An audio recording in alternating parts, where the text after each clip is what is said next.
Шуутган хэлбэл Mi8-ын ээлжид ослын шалтгаан нисдэг тэрний жолоочоос болсон гэдгийг салбарын сайд нь хэллээ. За хэдийгээр онгоц хуучирсан өмнө нь их засвар хийж байсан ч хар харьцгийг унших үеэр осол техникийн гэмтлээс болоогүй гэдэг нь тогтогджээ. За онгоц осолдох үед нисгэгч, сургагч, нисгэгч, гэрэлтүүлэгч, тохиоллын инженер, техникийн бүрэлдэхүүн гэх мэт 11 хүн зорчиж явсан. За улмаар 337 дугаар ангийн порт механикч Б8 насаа алдаж 10 хүн бэртсэн юм а. Албан бус их сурвалжийн мэдээлж байгаагаар Mi8 нисдэг тэргийг 337 дугаар ангийн захирагч хурандаа очир хат жолоодж явсан гэдгээ.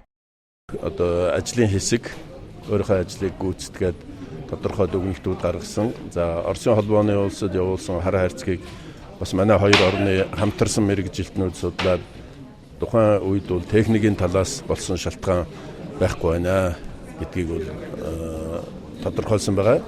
Тэгээд одоо харанхуй нислэг хийжсэн тухайн орн за цаг хугацааны хүндрэл за багийн одоо чадвар хариуцлага ингээд иймэрхүү хүчин зүйл дээр одоо яригдж байгаа.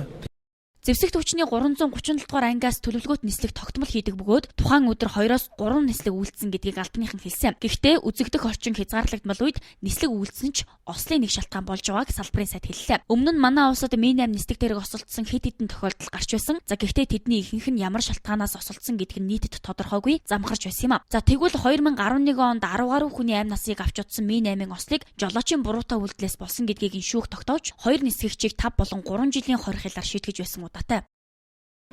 Олон ашиглагдж байгаа тоогоороо бол дэлхийд 3-т ордог. Ийм одоо бас чанарын шаардлага хангах ийм техник байгаа. Тэгээд тухайн одоо үед бол техникээс болсон зүйл байхгүй. Ямартай ч улсад их хэмжээний хохирол учруулсан замун хүний амьнаас хохирсон учраас энэхүү хэрэг дээр эрүүгийн хэрэг үүсгэн шалгаж байна. За харин цаашид ийм осол давтагдахгүй тулд анхаарч ажиллах хэрэгтэй гэдэг дээр ерөнхийлөгч үүрэг өгчээ.